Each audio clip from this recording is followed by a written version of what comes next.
The morning started the way all ordinary Tuesday mornings started in the Conner household, with the smell of Colombian roast drifting through the kitchen, the low hum of a news anchor explaining something nobody could fix, and Margaret Conner moving through her routine like a woman who believed she had nothing to worry about. She was 34 years old, natural hair twisted up in a pineapple, wearing an oversized Howard University hoodie that was older than her marriage. She padded across the hardwood floor in her socks, coffee mug in hand, feeling that particular Tuesday kind of peace, not happy exactly, just quiet. Settled. The kind of settled that comes from believing your life is what it looks like. Jeffrey had already left for work. He was an architect at Bridges and Harlow, a mid-size firm in downtown Atlanta that he liked to say was on the edge of something big. He was always on the edge of something. Margaret had learned to find comfort in that phrase over 8 years of marriage, even when the edge felt like it was moving further away from her. His MacBook sat on the kitchen island, open. She almost didn't look. That's the part she would replay for months, the moment she almost just closed the lid and went about her morning. She was reaching out to do exactly that when the screen refreshed and Gmail populated in front of her eyes like a lit fuse. His inbox was fine. She wasn't interested in his inbox. But then, almost by accident, the way your eyes always land on the thing that will hurt you most, she clicked the wrong tab. The drafts folder opened. 14 unsent emails stared back at her. She set down her coffee mug without thinking. Something ancient and animal shifted in her chest, the primal recognition that something is very, very wrong before your conscious mind has caught up. Her heart didn't race. It slowed. It went completely, terrifyingly still. The first draft had no subject line. I've been thinking about what you said at the Georgian last Thursday. You're right, I can't keep doing this. I'm going to tell her this weekend. I just need you to be patient with me a little longer. I know I keep saying that. I know. But this time I mean it.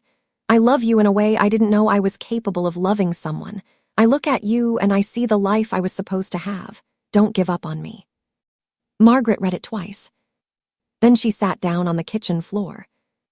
Not dramatically, not in a movie way, the way a body gives out when it gets news the soul already knew. One moment she was standing. The next she was sitting on the cold hardwood tile, her socks slipping slightly, her back against the cabinet, her coffee getting cold on the counter above her. She sat there for a long time. The news anchor kept talking. Outside, someone's sprinkler system kicked on.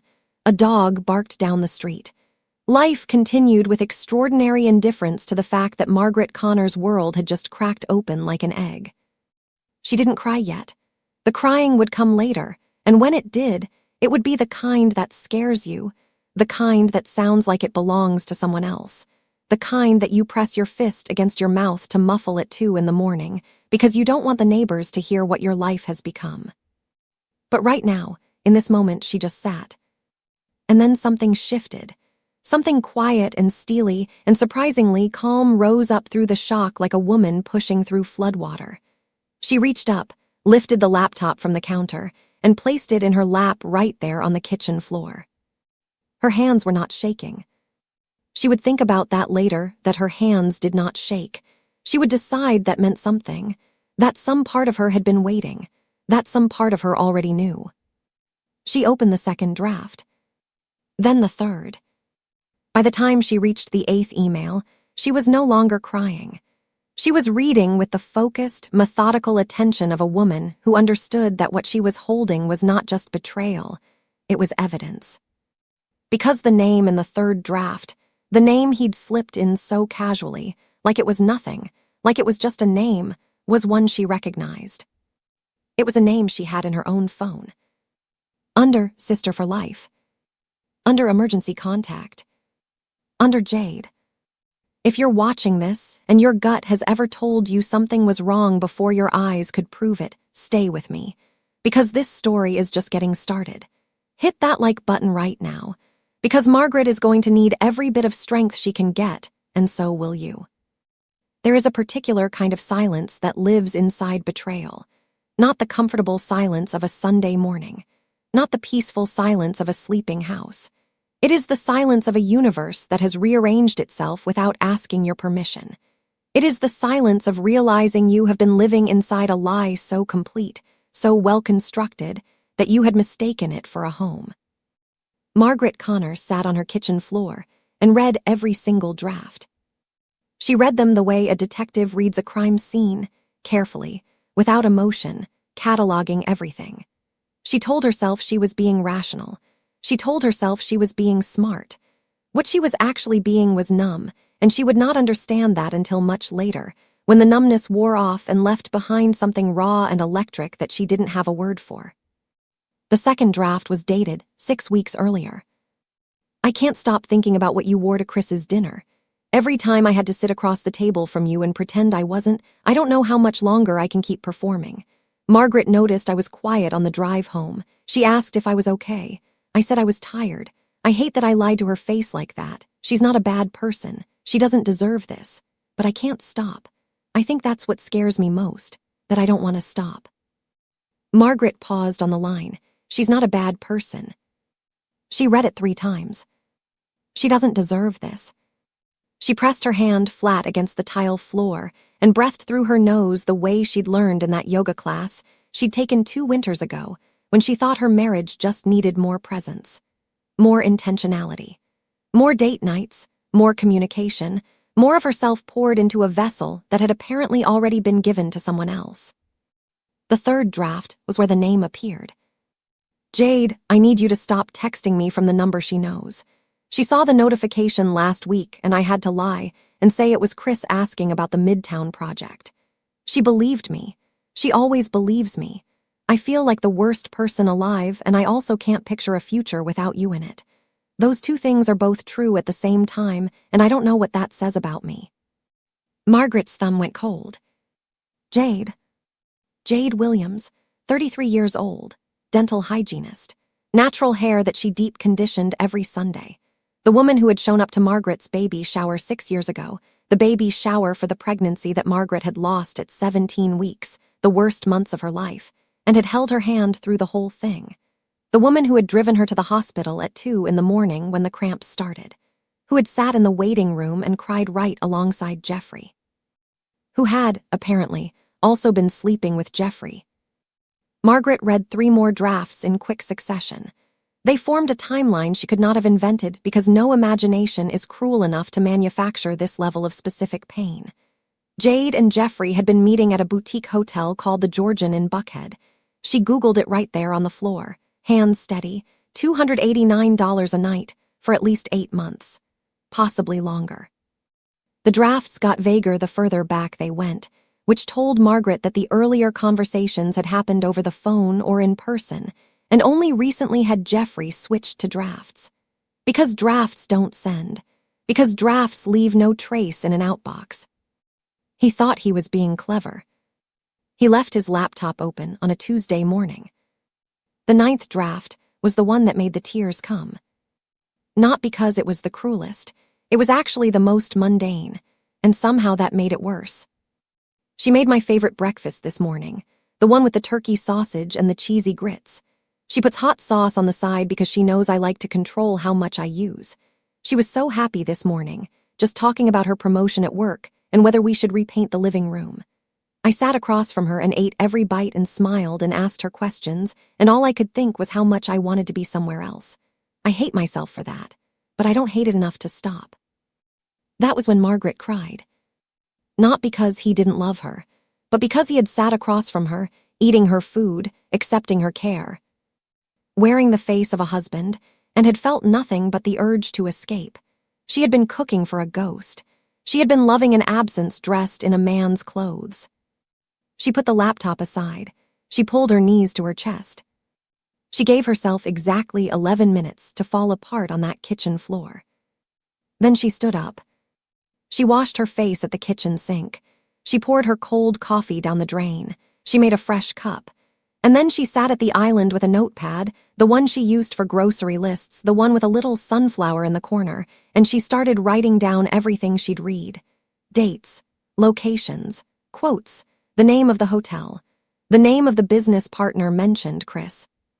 Because Margaret Conner had spent 8 years being a wife, Starting right now, she was going to be something else entirely.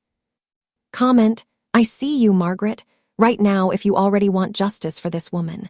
Don't you dare side with Jeffrey on this one. Before she could move forward, Margaret had to go back. This is what grief does. It will not let you stay in the present. It drags you backwards through every memory you thought was safe, and it forces you to look at them again under a different light. What you called love, what you called partnership, what you called home, grief picks every one of them up and holds them to the window and shows you the cracks you mistook for character. Margaret met Jeffrey Conner at a gallery opening in Midtown Atlanta 11 years ago. She had gone with her college roommate Denisha, who was obsessed with a black abstract painter whose name neither of them could pronounce correctly, and Jeffrey had been standing near a large red canvas, holding a glass of Merlot, looking exactly like the kind of man who knows he's being watched and is gracious enough not to show it. He'd spoken to her first. That had mattered to her then. She was 23 and she had a complicated relationship with her own boldness, and the fact that he crossed the room to her felt like being chosen. You look like you're trying to decide if you like it, he'd said, nodding at the painting. I'm trying to decide if I'm supposed to like it, she'd answered.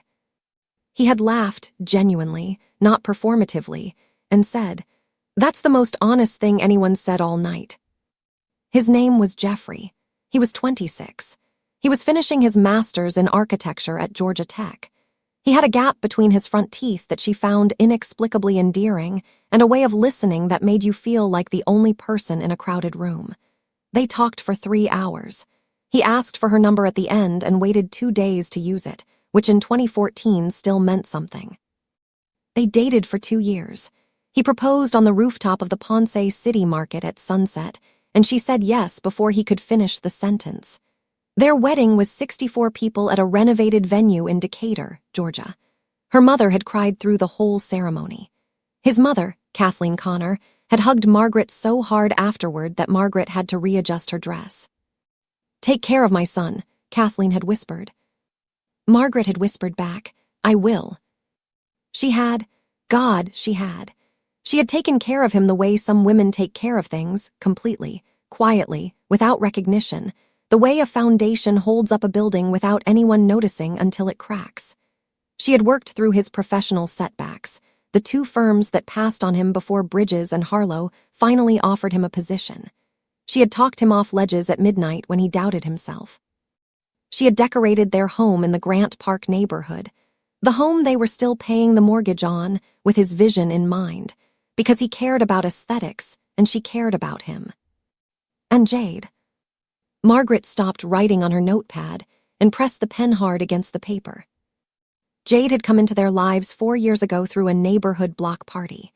She'd just moved to the area, recently divorced, and she was the kind of woman who was immediately likable, warm, funny, self-deprecating in the charming way, beautiful without being threatening about it. Or so Margaret had thought. She remembered now, with a clarity that felt like a scalpel, the way Jeffrey had said, she seems cool at the end of that night. The way Margaret had been pleased, had been glad, that he approved of her new friend. She had introduced a predator into her own home and called it a blessing. There had been signs. She could see that now, sitting at this island with her sunflower notepad, watching the past rearrange itself into something she didn't want to recognize. The way Jeffrey always seemed to brighten when Jade was around. The way he'd once offered, unprompted, to drive Jade home from a dinner party because her car was in the shop. The way Jade had laughed too easily at his jokes, not the polite laugh of a friend's wife, but the liquid, uninhibited laugh of a woman who is watching a man she wants be charming and cannot help responding to it. Margaret had seen all of this. She had filed it under, they just get along well, and moved on. Now she understood that she had been the only one in the room who believed that. She wrote Jade's full name on the notepad and circled it. Then she picked up her phone and looked at their text thread, 342 messages, going back 2 years, full of memes and prayer emojis and girl, same, and you're literally my favorite person, and a voice note Jade had sent her on her birthday last month that said, Margaret, I don't know what I'd do without you in my life. I mean that. You are the realest one I know. the realest one she knew. While sleeping with her husband, Margaret put the phone face down on the counter. She had a decision to make. She could confront Jeffrey tonight. She could call Jade right now. She could scream, she could throw things, she could dissolve. All of those were options. But Margaret Conner had always been the woman who reads the entire contract before she signs anything. She wasn't done reading yet. If Jade's betrayal hits different than Jeffrey's, and I think you know why, comment Jade was worse below. Because sometimes the most dangerous person in the room is the one holding your hand. By 11 o'clock that morning, Margaret had called in a personal day. She told her manager at the marketing firm, Devant, that she had a migraine. This was not entirely a lie. There was a pounding behind her left eye that had been there since the 9th draft, a steady, rhythmic pressure that felt like her body's way of keeping time against the chaos. She took 2 Excedrin, drank a glass of water, and sat back down at the kitchen island with Jeffrey's laptop, her own phone, and the notepad that was slowly becoming a war map. She was not a detective. She was a marketing manager with a degree in communications and a specialty in brand strategy. But she understood the architecture of information, how things connect, how narratives are built, how you find the story behind the story by looking at what isn't being said. She was going to use every single skill she had. She started with the hotel. The Georgian in Buckhead, 4-star. The website was tasteful and quiet, dark wood, gold accents, the kind of place that understood discretion was part of the amenity. She pulled up the loyalty program and typed in Jeffrey's email. The password autofilled. He had checked in 11 times in the past 14 months under his own name. Not even a fake name. His own name, as if the idea that Margaret might look had never occurred to him. 11 times. She wrote it on the notepad and underlined it twice. Then she went to their joint credit card account. She hadn't looked at this in months. She had a separate card for her personal expenses, and they paid household bills from a joint checking account. But the password was the same as everything else Jeffrey used. The year they got married followed by the street number of his mother's house in Macon. He'd been using that password since she'd known him, and she'd found it endearing, the sentimentality of it. Now she used it against him. The card showed hotel charges that she'd apparently never noticed before, masked among the regular noise of business dinners and client entertaining, all of which Jeffrey had explained away with the effortless confidence of a man who had never been questioned. But now, looking at the dates aligned against his draft emails, the pattern was undeniable. The charges at the Georgian always fell on Thursday nights. He had a standing meeting on Thursday afternoons that he'd always said ran late. It ran late into Jade's arms at a $289 a night hotel room. Margaret felt something new moving through her, something colder and sharper than grief. It was fury, but it was disciplined fury, the kind that doesn't want to scream. The kind that wants to win. She kept going. She pulled up Jeffrey's calendar, which they'd always shared on iCloud for logistics purposes. She looked back through 14 months of Thursday evening entries. Every single one said, Chris Project Review. Chris, that name again. Jeffrey's business partner at Bridges and Harlow. She'd met Chris maybe a dozen times over the years, a lean, quiet man with wire-frame glasses and a poker player's face. She'd never had a strong feeling about him either way. He was just a fixture. But in that 3rd draft, Jeffrey had used Chris's name as a cover story. I had to lie and say it was Chris asking about the Midtown project. Which meant Chris might know, or might be being used. Either way, his name was now on the notepad with a question mark beside it. At noon, her phone rang. She looked at the screen. It was Jade. The phone rang 4 times. 5. 6. Margaret watched it ring with the same detached fascination with which you watch something fall in slow motion. You know the impact is coming. You cannot look away. You will not reach out to stop it. She didn't answer. The call went to voicemail. 30 seconds later, a text arrived.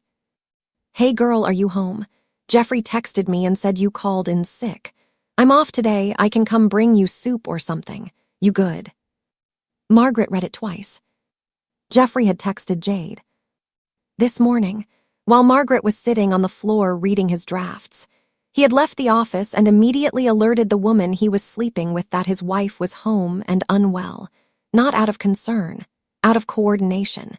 He was making sure Jade didn't do something that exposed them. He was managing the situation. He had not texted Margaret once since leaving for work. She typed back to Jade, "I'm fine, just resting. Talk soon." She was not fine, and she had no intention of talking soon, but she needed Jade calm and unsuspecting for a little while longer. Because Margaret had just realized something that changed everything. She had been thinking about this as a marriage problem. It was actually a financial problem, too. She pulled up the architecture firm's public registration and business filings. Her fingers moved fast and purposeful. Jeffrey's salary was $127,000 a year. Theirs was a comfortable household, 2 incomes, manageable mortgage, reasonable savings. Except when she pulled their joint savings account, the balance was $4,300. It had been over $61,006 months ago. She sat very still. Then she started looking for where $56,700 had gone. Comment, follow the money if you felt that shift, because this just became a different kind of story entirely. Subscribe right now, because what she finds next is going to make your jaw drop. Margaret did not confront Jeffrey that night. She thought about it. She rehearsed it, even standing at the bathroom sink at 10:30 p.m. while he watched ESPN in the bedroom. She looked at her own reflection and mouthed words she didn't say out loud. She watched herself in the mirror and thought, you could walk in there right now. You could end this tonight. But she had $4,300 in a savings account that was supposed to have $61,000. And she had no idea yet where that money had gone, or whether it was accessible, or whether Jeffrey had moved it somewhere she couldn't reach. She had learned enough in one day to know that she did not yet know enough. And going in hot before she had the full picture would only give him time to cover whatever tracks remained. So she went to bed. She lay next to him in the dark. She listened to him breathe. She did not sleep. The next morning, while Jeffrey showered, she forwarded copies of all 14 drafts from his Gmail to her own personal email account. The one she'd created in college, the one connected only to her phone, the one Jeffrey had never needed to know about. She took screenshots of the hotel charges, the calendar entries, the depleted savings account. She airdropped everything to a thumb drive she found in her desk drawer. Then she replaced the laptop exactly where it had been and drove to work, as if it were any other Wednesday. Devant, her manager, raised an eyebrow when she walked in. "Thought you had a migraine." "Ibuprofen worked," she said.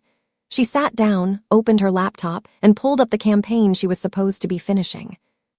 But by 10 a.m., she was in a bathroom stall, calling a number she'd gotten from a colleague 2 years ago and stored in her phone under dentist appointment, because she'd had a feeling. She couldn't explain it then. She could explain it now that she might need it someday. The phone rang twice. Regina Moss, family law. Regina Moss was 47 years old, a Spelman graduate, the daughter of a preacher and a school teacher, and widely regarded in Atlanta legal circles as the attorney you called when you needed someone who would not flinch. She had a voice like gravel and velvet mixed together, and she had the reputation of someone who had seen every version of this particular story and was still outraged by all of them. "My name is Margaret Conner," Margaret said. "I believe my husband has been hiding assets and conducting an affair. I want to understand my options before I say a single word to him." There was a pause, not hesitation, assessment. "Can you come in this afternoon at 4?" Regina said. "I'll be there." She brought her thumb drive. She brought her notepad. She brought the screenshots and the bank statements she'd printed at the office supply store on her lunch break. She laid everything out on Regina Moss's conference table, a woman who had spent 8 years making herself smaller in her own marriage, taking up exactly as much space as her husband required. And for the first time, she told the full story to someone who was entirely on her side. Regina listened without interrupting. She made notes on a yellow legal pad. When Margaret finished, Regina set down her pen. "Okay," she said. "First thing, don't move any money, don't change any passwords, don't confront him, not yet. We need a forensic accountant on those joint accounts before he knows you're looking." She slid a business card across the table. "This is Philip Foreman. He's the best. Tell him I sent you." "Second thing," she continued, and her voice dropped just slightly. "The woman Jade, you said she's been to your house." "Many times." "You have her on text, encouraging the friendship while this was happening." "Yes." "Good, don't delete anything, don't block her, don't give any indication that you know." Regina leaned forward. "Can you do that? Because I know how hard that is." "I can do it," Margaret said. And she meant it, because something had happened in the past 30 hours that she was only beginning to understand. The version of Margaret who sat on that kitchen floor and cried, that woman was still inside her, very much alive, very much in pain. But she was no longer driving. Something else had taken the wheel, something with a plan. She drove home that night and made Jeffrey's favorite dinner, oxtail stew with white rice and fried plantains, and sat across from him at the table they'd picked out together at a furniture store in Vinings 6 years ago. And she smiled, and she asked about his day, and she listened to him lie to her face about a presentation he'd given, and she felt every word of every draft she'd read vibrating somewhere just beneath her sternum. After dinner, while he loaded the dishwasher, her phone buzzed. A text from Jade. "Hey, you've been quiet. Everything okay with you and Jeffrey?" With you and Jeffrey. The audacity of it was almost beautiful. Margaret typed back, "Everything's great. Why do you ask?" Jade replied, "Oh, nothing, just checking in on my girl." Margaret put the phone face down and smiled at nothing. She thought about the first night she'd met Jade at that block party. The warm handshake, the easy laugh, the way she'd said, "Girl, I feel like we've been friends for years already." Sometimes the most dangerous room is the one you invited them into yourself. If Jade's text made your blood boil, comment "the audacity" below. And if you haven't subscribed yet, this is exactly the moment that separates people who believe in loyalty from people who don't. Hit subscribe. Philip Foreman had been a forensic accountant for 19 years, and in that time he had developed a particular expression that he deployed when the picture in front of him was worse than the client expected. It was not an expression of shock. He had long since made peace with the range of financial betrayal human beings were capable of. It was more of a calm, deliberate settling of his features, the way a surgeon composes himself before delivering news. He deployed that expression 12 minutes into his review of Margaret's documents. She'd met him at his office in the Old Fourth Ward on a Friday afternoon, 3 days after she'd found the laptop open. He was a compact man in his mid-50s with close-cut gray at his temples and the unhurried precision of someone who had learned that carelessness costs people everything. Regina Moss had called ahead. He'd told Margaret to bring what she had. She'd brought everything. "Okay," he said, not looking up from his laptop. "Your husband has been making regular transfers from your joint savings account to a separate account in his name only. The largest single transfer was $28,000, made 11 months ago. After that, 8 smaller transfers averaging around $3,500 each." Margaret's throat tightened. Where was it going? "That's what I'm pulling right now." His fingers moved efficiently. "One moment." The office was very quiet. There was a small potted succulent on his desk that looked like it had been there for years. Margaret looked at it while she waited because looking at Philip's face was too much. "Right," he said. "The account receiving the funds was opened 14 months ago. It's a personal checking account at a different bank, Pinnacle Financial. The account is solely in Jeffrey Conner's name. In the past 14 months, disbursements from that account include..." He paused. He scrolled. 62 charges to the Georgian Hotel in Buckhead. Total spent, approximately $18,000. Retail purchases from stores including Saks, Nordstrom, and a jeweler on Peachtree called Elia's Fine. That's about $9,400. Deposits into a secondary account that appears to be a shared account. Shared with whom? Philip looked up for the first time. "I can't confirm the other account holder from this documentation, but based on the transaction patterns, it's consistent with someone who had co-access." He didn't say Jade's name. He didn't have to. Margaret sat very still. She did the math. The hotel, the gifts, the jeweler, the co-access account.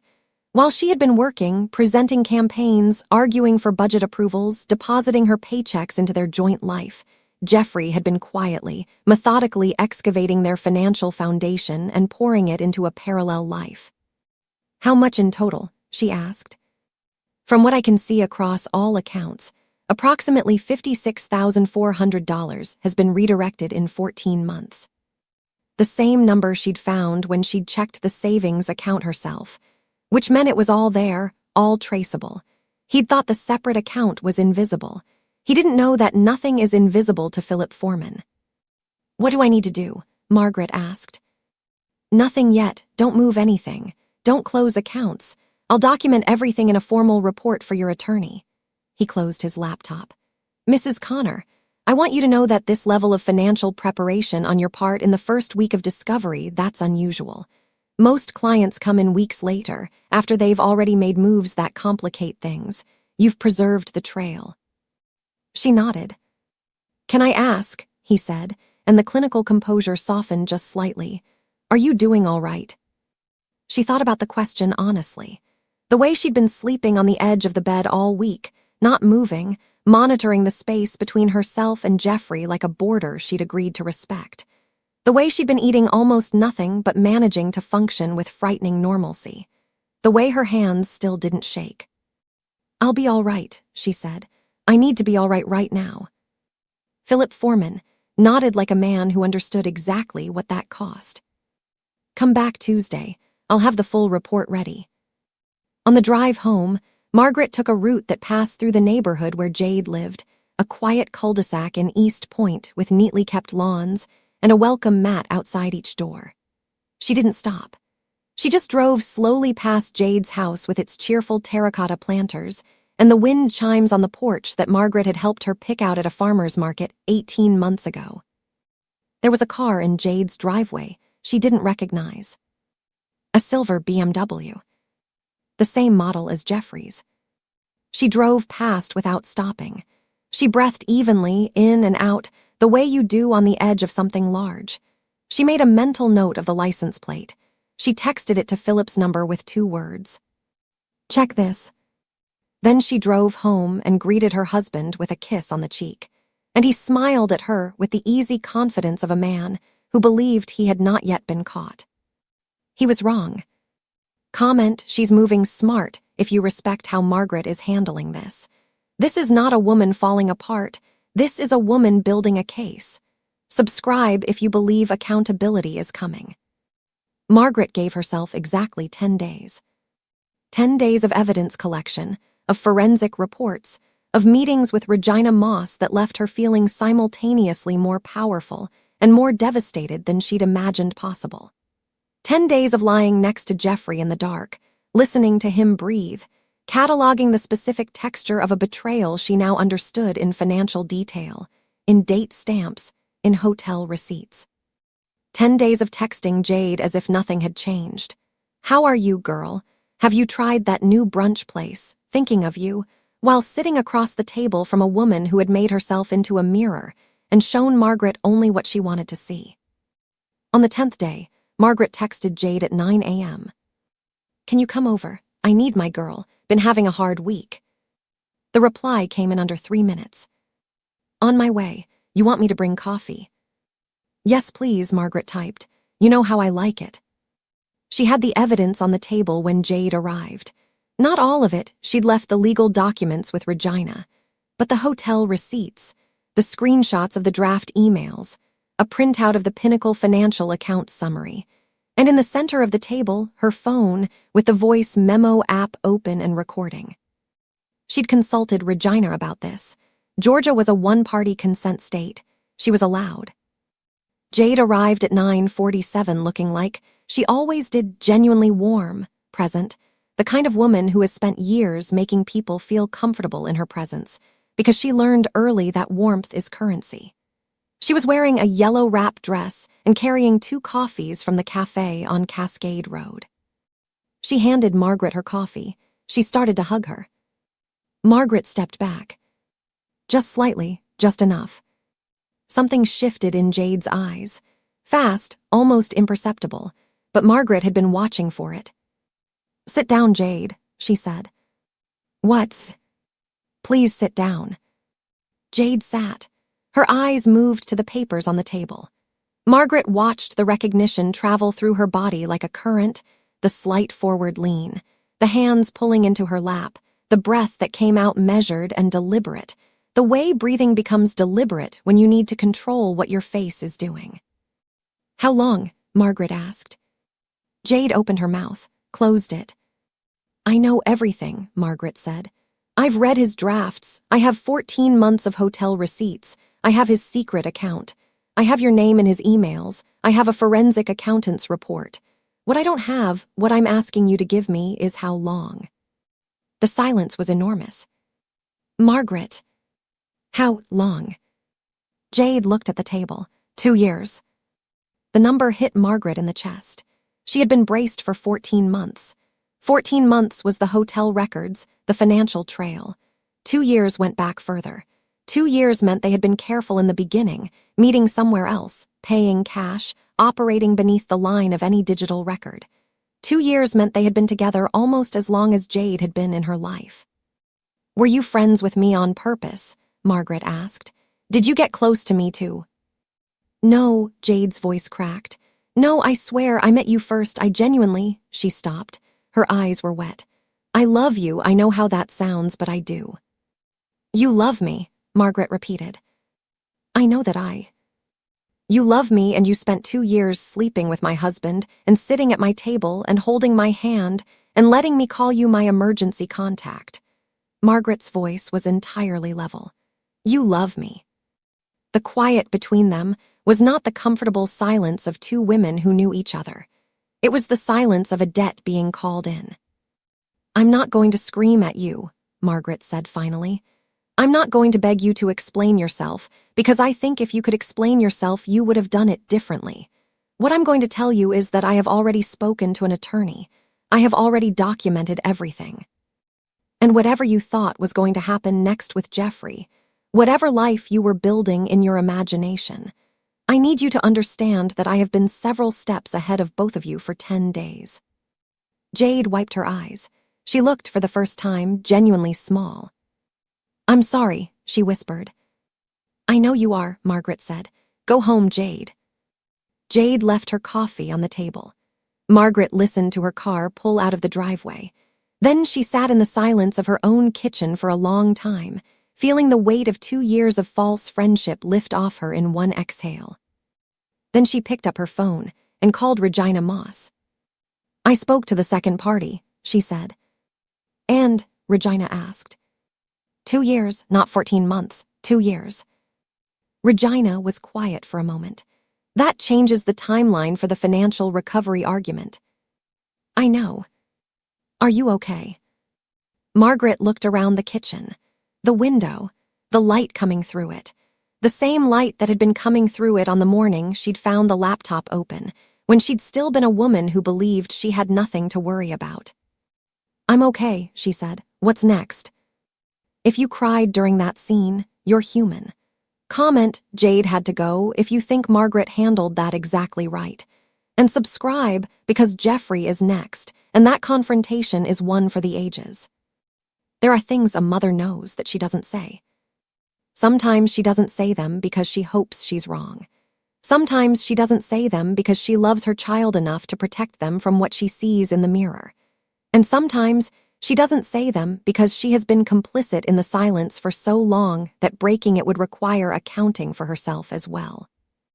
Kathleen Conner was 61 years old and lived in a pale yellow house in Macon, Georgia, with 2 cats and a vegetable garden that she tended with the devotion of someone who had learned to love things that grew slowly and rewarded patience. She was a retired schoolteacher. She made the best sweet potato pie in 3 counties, and she knew it.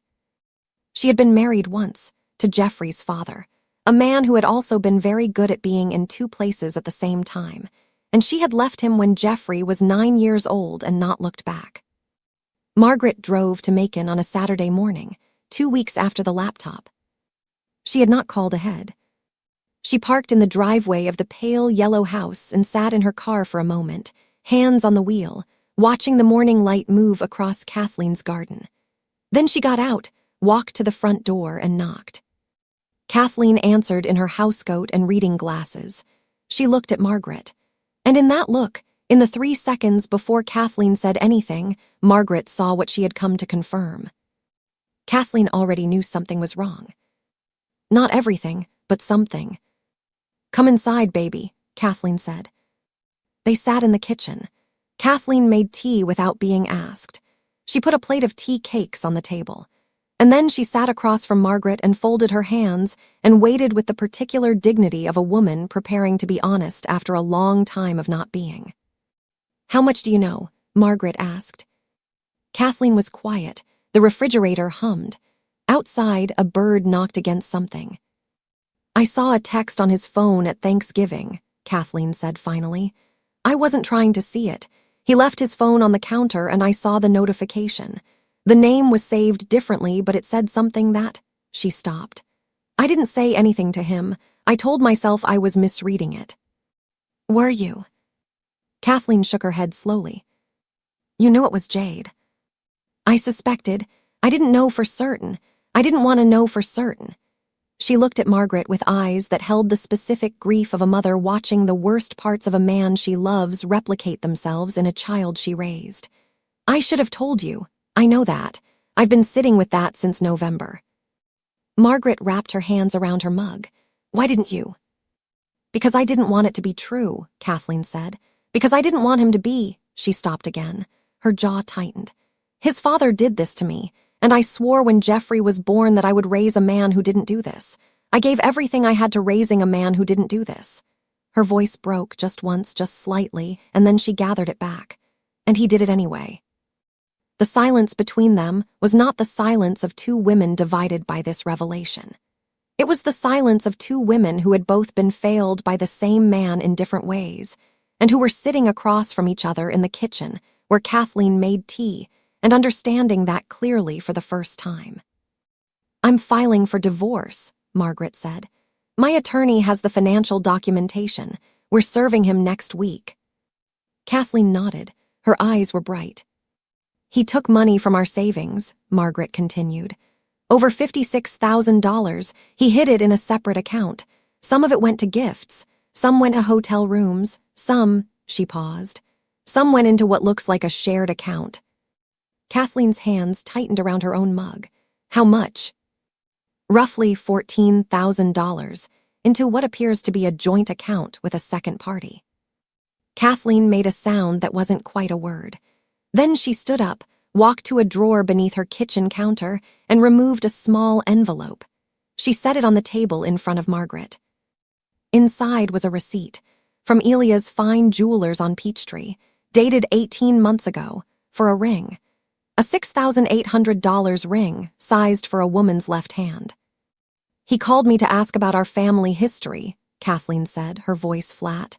"He said he was buying you an anniversary gift, an upgrade for your wedding ring." She looked at Margaret's hand, at the original ring still on her finger. "He never gave it to you, did he?" "No," Margaret said softly. "He never gave it to me." The two women sat in the pale yellow kitchen in Macon while the morning moved through the windows, and Margaret Conner said, "Take the receipt. It's yours. It was always meant to be yours." Then she reached across the table and took Margaret's hand. "I'm sorry," she said. "I should have done better by you. I should have said something." Margaret squeezed her hand. "You're doing it now," she said. "That matters."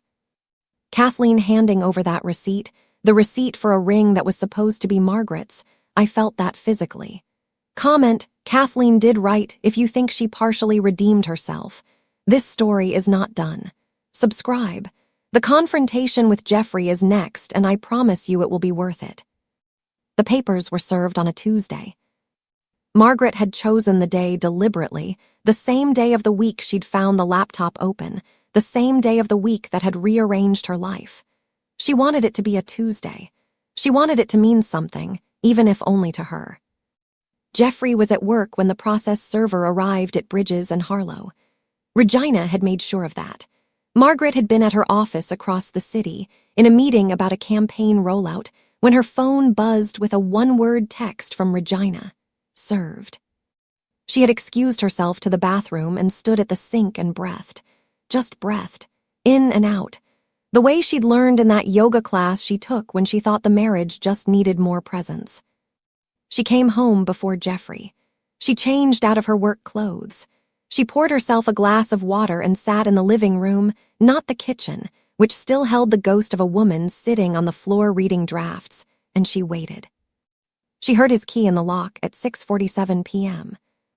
The sound of Jeffrey Conner entering his home for what might be the last time was completely ordinary. His key turned the same way it always turned. The door swung the same way it always swung. His shoes on the hardwood floor made the same sound they'd made for 6 years. There was nothing cinematic about it. Betrayal is banal, and so is its unraveling. He walked into the living room and stopped when he saw her sitting there. He had the divorce papers in his hand. She hadn't known whether he'd carry them in or leave them in the car, but he'd carried them. She noted that.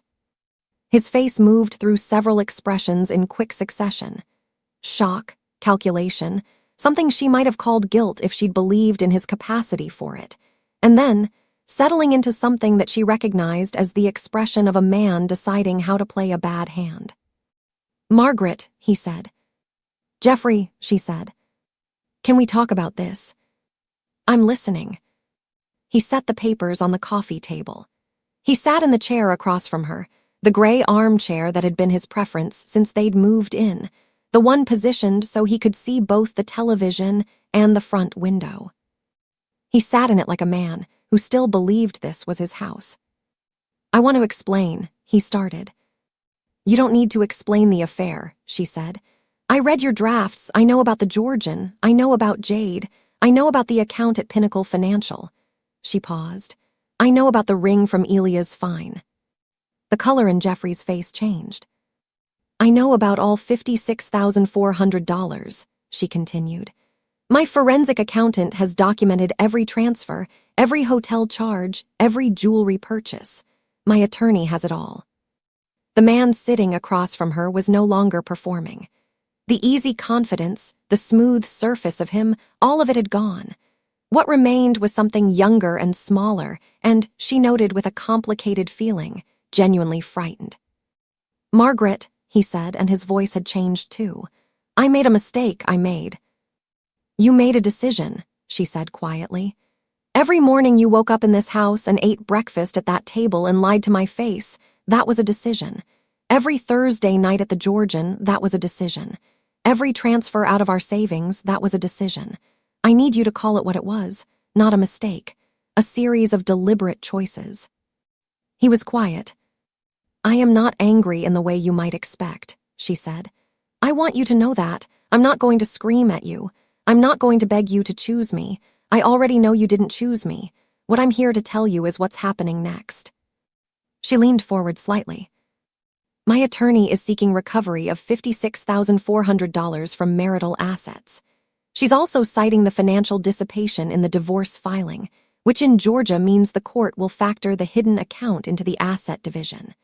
You're going to hear from her office about the house appraisal. The mortgage is in both names, so we'll need to sell or buy out, and that process will be overseen by the court." Jeffrey's jaw was working. He was calculating. She could see him calculating. She let him. "Chris knew," he said finally, quietly. "In case you were wondering, he covered for me, those Thursday evening meetings." "I know," Margaret said. She didn't tell him how she knew. She let him wonder.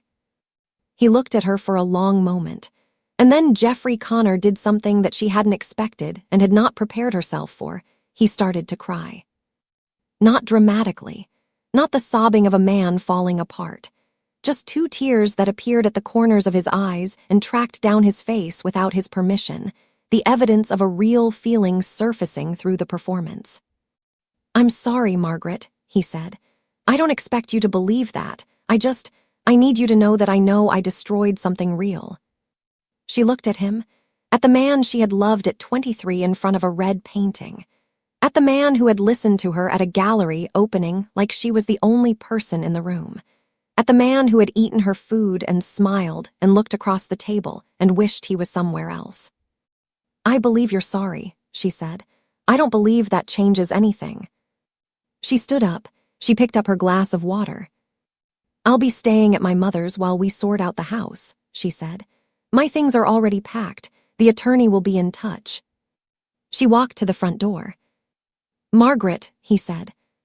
She stopped but didn't turn. "You deserved better," he said. "Yes," she said, "I did." And she walked out of her own house and into the evening air and did not look back. Comment, she walked out like a queen if you felt that exit in your chest, because she did. And if you're not subscribed yet, what are you doing? People like Jeffrey only have power when nobody's watching. Hit subscribe. 6 months later, the Grant Park house sold in 11 days. It went for $487,000, considerably more than they'd paid for it, which was either good fortune or the Atlanta market being exactly what it always was. After the mortgage payoff and closing costs, there was equity to split.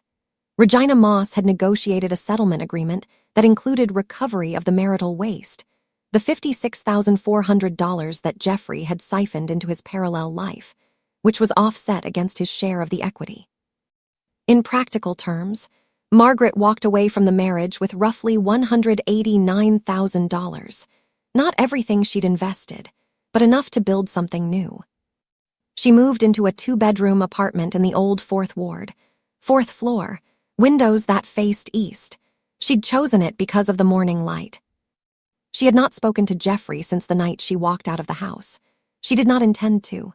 They had communicated entirely through attorneys, which was what attorneys were for, and she had found that the distance was not just bearable, it was clarifying. There is a particular kind of peace that comes from removing a lie from your daily life. You don't notice the weight of it until it's gone, and then the relief is so profound it almost feels like getting away with something. She had not spoken to Jade either. She had thought about this often, whether she was angry enough to stay angry forever, whether forgiveness was something she owed herself or something she owed Jade, or whether it was something that operated on a timeline she couldn't control. She had talked about it with Calvin Brooks, a colleague who had become, in the months since everything fractured, something closer to a real friend, the kind who showed up with pizza when you didn't ask, who asked questions and actually waited for the answer. "I don't think I need to forgive her to be okay," Margaret had told Calvin one evening, on her new apartment's east-facing balcony, with wine in their glasses and the Atlanta skyline doing its reliable thing in the distance. "That's actually a very healthy position," he'd said. "You sound like my therapist." "You have a therapist?" "I started seeing one 2 months ago." She'd paused. "Best $150 a week I've ever spent." Dr. Anita Shepard had an office in Decatur and spoke in a way that was direct without being blunt, empathetic without being soft. She had helped Margaret understand that the grief she was carrying was not just for the marriage. It was for the version of herself who had been so committed to believing in something that she had learned to read the signs of its failure as signs of her own inadequacy. She had learned to take her own doubts and reframe them as personal flaws. She had been managing the perception of her marriage instead of managing the reality of it. "That's a very common pattern," Dr. Shepard had said. "Common doesn't feel comforting." "No," she'd agreed, "but it does mean you're not alone." Margaret was not alone. She had her mother, Loretta, who had driven up from Savannah when Margaret called her the night she moved out of the Grant Park house, and had not asked a single question that wasn't in service of practical help. She had Devant at work, who had given her a 3-month interim assignment on a campaign she actually cared about, and had never once made her feel like a woman whose personal life had become complicated. She had Philip Foreman, who had sent her a handwritten note when the settlement finalized, just 3 words, "Dignity preserved. Congratulations." And she had, slowly, carefully, herself. That was the part nobody warned you about, that the work of recovering from a betrayal this large was not really about the betrayer. It was about the excavation of your own interior, about finding out what you actually believed once you removed the architecture of someone else's lies from around it, about discovering that you were, in fact, more than what you had poured into a marriage that had long since stopped deserving you. She was still a marketing manager. She was still 34 years old. She was still a woman who put hot sauce on the side of her breakfast because she liked to control how much she used. She had not changed, but she had also changed completely. On a Sunday morning 3 months after moving into the east-facing apartment, she received an email. Not from Jeffrey, not from Jade. From a woman named Jeanine, whom she'd never met, who introduced herself as a mutual acquaintance of Jade's, someone who had found out what happened through the particular underground telegraph of shared communities and wanted to reach out. I just wanted to say, the email read, that I know some of what you went through, not the details but the shape of it. And I think what you did, the way you handled it, I think it was remarkable. I don't know you, but I see you. Margaret read it twice. She started to reply and then stopped. She sat with the message for a moment. Then she opened a blank document on her laptop. Her own laptop, from her own desk, in her own apartment in the morning light, and she started writing. Not for Jeffrey, not for Jade, not even for herself exactly. For every woman who had ever sat on a kitchen floor and read the truth about a life she thought she knew. For every woman who had ever done the impossible thing of standing up from that floor and choosing, with everything in her, to move forward anyway. She wrote, "I need to tell you something that happened on a Tuesday morning." The words came easily. They always do, when you finally decide to stop being afraid of them. If Margaret's story moved you, if it reminded you of someone you know or a version of yourself you've had to fight past, comment, "I see you, Margaret, right now. This woman sat on a kitchen floor and she got back up. If that's not worth something, I don't know what is." Hit that subscribe button right now, because if you watched this far and felt every single chapter of this, you already know you belong here. We tell real stories. We don't look away. We don't side with Jeffrey. We don't side with Jade. We side with the woman who stood up. Like this video for Margaret. Comment for every woman who's ever had to choose between falling apart and building something better. See you next time.